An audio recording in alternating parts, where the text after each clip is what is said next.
I'm Christina, 25 years old, and I mostly keep to myself. Even though I have a job or study, my family might think I don't because I don't talk about it much, especially my brother. How did I end up like this? Well, it all goes back to my time in middle school when I started feeling like I couldn't trust people. It's not just one thing that caused it, but mostly because I felt ignored. I guess people didn't find me interesting because I was always into machines. I've always enjoyed messing around with computers, and I was pretty good at it, which helped out at home. But then my school grades dropped because I spent more time with computers than with friends, and my parents got worried. When I finished elementary school, my parents started telling me off, saying, "Stop spending so much time with those machines." During middle school, as my parents kept scolding me, I started feeling like I shouldn't pursue my interests. So whenever I had free time from school, I'd hide in my room to avoid my parents, cutting off contact with the outside world. This made more people think I was strange or risky, and I started feeling isolated even at school. The only person who supported me was my brother Keith. He always knew how to cheer me up and keep me going. With his help, I finished school. But I didn't go to high school. Instead, I did computer jobs from home. When I was about 16, I got a part-time job, and with the money I earned, I bought old computers to take apart and rebuild from scratch, just the way I liked. My hobby became a business opportunity, and by the time I hit 20, I was making and selling computers. Soon, I started my own business, offering affordable computers, and became quite well known. By the time I turned 25, I'd made a decent amount of money. I even started contributing $2,500 to my parents' household each month and still had money left over. Even though I tried explaining my job to my parents, they didn't get it. After a few arguments, they decided that as long as I could support myself, they didn't mind what I did. This meant they stopped interfering and I could live as I pleased at home. But my brother still didn't think much of me. My brother used to be my ally, the one who understood me best when I was in school. He was really kind. But maybe he got tired of his sister, who was still at her parents' house tinkering with machines even after turning 20. Over time, he started treating me harshly whenever he saw me. Since I didn't keep quiet about it, we ended up having more conflicts, and now we're not on good terms. Things got even worse after my brother got married. His wife, who we'd known since high school, never really liked me. After hearing about me from my brother, she didn't want to be my sister-in-law and seemed to influence my brother against me. Because of this ongoing situation, I became known as the troublemaker at home. Even though I stayed in my room most of the time, I felt my heart breaking from all the hostility directed at me, which was different from my parents' concerned words. Suddenly, my parents' home, once a cozy sanctuary despite the criticisms, turned into a hostile environment. I no longer felt comfortable there, and it seemed like my parents were being swayed against me while my allies disappeared. Even though I had my own income and contributed to the household expenses, my brother and sister-in-law, who didn't understand my work, saw me as a burden. They started talking about kicking me out and taking over the house. Feeling disconnected from my brother and his plans, I figured leaving wouldn't make much of a difference. Once I found a new place, I wouldn't have to contribute to household expenses anymore, which meant I could save that money instead. It was kind of a silver lining.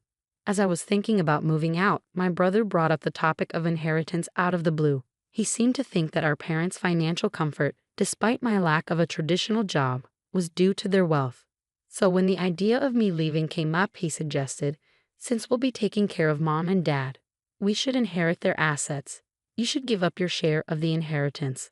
But the truth was, the reason our parents could enjoy their lives without working was because I was covering their living expenses. I didn't think they could manage without that money, but my brother saw me as nothing but a burden in my room. Despite feeling like leaving was the best option, I decided to ask one more time out of kindness. "Are you really okay with me leaving?" I asked. My brother just laughed and said, "We'd be happy if you left already." It became clear once again how little he understood. I felt sorry for him and his wife, which made me even more determined to leave. A few days later, I was still in my room, and my brother and sister-in-law were relentless in their efforts to get me out. They kept knocking on my door, convinced Mom to stop cooking for me, and even told me to do my own laundry. But these were all things I'd have to do if I lived alone anyway. I wasn't going to just sit back and let them take my place away from me without a fight. Sure, I wasn't happy about it, but I wasn't about to accept it either. I was being unfairly pushed out, and I wasn't going to take it lying down. After all, I'm skilled with machines, something my brother seemed to forget. He didn't realize the power I had with a computer at my disposal. I wasn't the type to quietly obey orders and leave. My brother's marriage, with me as the reclusive sister, was the only chance for our parents to have a grandchild. They were so focused on that, they didn't see how wrong it was for me to leave. So I decided to set up a little surprise for them, a trap that would spring into action as soon as I left the house. After finding a new place to live and completing all the necessary procedures, I was ready to leave my family home. Just before I departed, I left a farewell message for my parents and brother. I've been supporting the family, and you've forgotten all the good I've done. I hope you realize who the real burden on our family wealth is. My parents seemed surprised for a moment, but they probably trusted that my brother would figure things out somehow. They all brushed off my words as bitterness. I knew they didn't take me seriously. But for now, I believed it was best to leave things this way. So I left the house. I took a significant amount of equipment from my family home and bought additional items, along with necessary furniture and appliances for my new place. I set up my new place just the way I wanted it, decorating it with my favorite style and creating a cozy atmosphere. It turned out to be a perfect environment for me to work in, and surprisingly, living alone wasn't as intimidating as I thought it would be. In fact, I wished I had made the move sooner.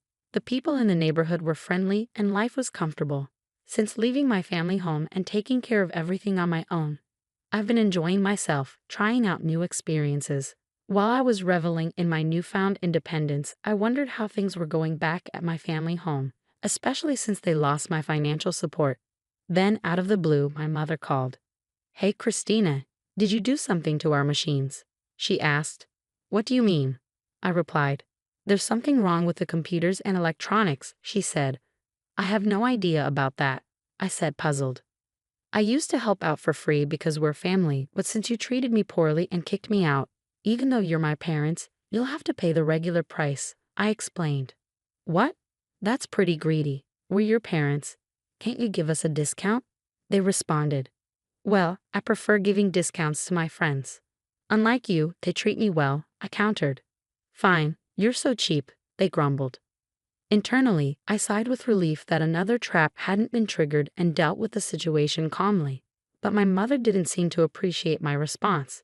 She abruptly hung up, behaving like a sulking child, and even sent a spiteful email implying that mean people lose friends. It made me question who was acting like the mature one. Frankly, it seemed self-centered, if not downright selfish. As for what I did to the family computer, I simply restored all the adjustments I had previously made for free back to their original settings. To someone unfamiliar, it might seem like the computer malfunctioned on its own. When I suggested they contact the company for repairs as an individual, they got upset. But I expected as much, so I let it go. 6 months after leaving home and settling into my new life, my father called me. "I hate to ask, but can you lend me some money?" he said. "What do you mean? Lend you money?" I responded. "Your brother and his wife have been spending recklessly. They think we're rich, and they keep complaining, asking for money to buy this or go there," he explained. "I have no idea about any of this. Why do you always come to me with everything? I've heard of daughters who live alone sending money home, but parents asking their children for money? Shouldn't it be the other way around, out of generosity?" I questioned. "It's not that simple," he replied. "Well, even $500 would help," he added. "I'm not giving you anything. I won't lend you money either. I have no intention of financially supporting you anymore," I firmly stated. "Of course, I'll work on your machines if you pay for my services," I replied calmly. "You've really become stingy," they retorted. "I guess Mom was right about you." They went on complaining about my unemployed years, but I didn't let it bother me. I just ended the call. My father didn't send any emails, but he started calling me multiple times a day, which I found annoying. What troublesome parents I have, I thought to myself. A few days later, my brother, sounding desperate, called me. When I asked why they kept contacting me, he asked, "Do you know why our family was wealthy?" It seemed like he suspected their financial situation had worsened since I moved out, but it was too late. My current home was my sanctuary. My work and life were all centered around this house, and I had no intention of leaving it again. Could it be that our family's wealth came from the $2,500 I was contributing each month? I pondered. I didn't have to give that much, but I felt grateful for my upbringing, so I willingly contributed more. But now, why would I continue supporting a home that kicked me out? It didn't make sense, right? So that's when mom and dad's finances took a hit. My brother realized. I'm sorry, but even if you asked me to come back, I have no intention of doing so, I replied firmly. I understand now that what happened was wrong. I'm sorry, but it's too late for apologies. I have no plans to have any involvement with you in the future. Please don't call me anymore. Hey, wait, my brother protested, but I ended the call. When I left home, I made a vow never to be drawn back into their drama. Forgiving them wasn't something I could do easily. I decided to cancel my cell phone contract to avoid the constant calls. 5 years have passed since then, and I've moved on. I got married and started a new chapter in my life. My partner is in the same line of work as me, so he understands my lifestyle and helps out with household chores. Although I thought about reaching out to my parents since they're technically family, I felt it was too late. I hadn't made any attempts to reconnect. However, my husband expressed an interest in meeting my parents and learning about their current situation. To gain insight, I hired a detective to investigate. What we discovered was shocking. My parents, desperate to maintain their lifestyle and keep my brother and his wife tied to the family home, had accrued a mountain of debt from various lenders. With no hope of repayment, the debt continued to grow with accumulating interest, leaving them in a dire situation. The debt from my parents alone exceeded $100,000, and their house had been used as collateral. Now, where our family home once stood, there's only an empty lot. Although I felt a twinge of sadness due to my sentimental attachment to our family home, I couldn't help but think that my parents were facing the consequences of their actions. I decided to look into my brother's current situation. It appeared that my brother had suggested a divorce due to his wife's extravagant spending habits, but she vehemently opposed the idea. They were now embroiled in a drawn-out divorce lawsuit, which was draining both their time and finances. His wife had hired a lawyer and was resisting the divorce, refusing to let go of my brother, leaving them at an impasse.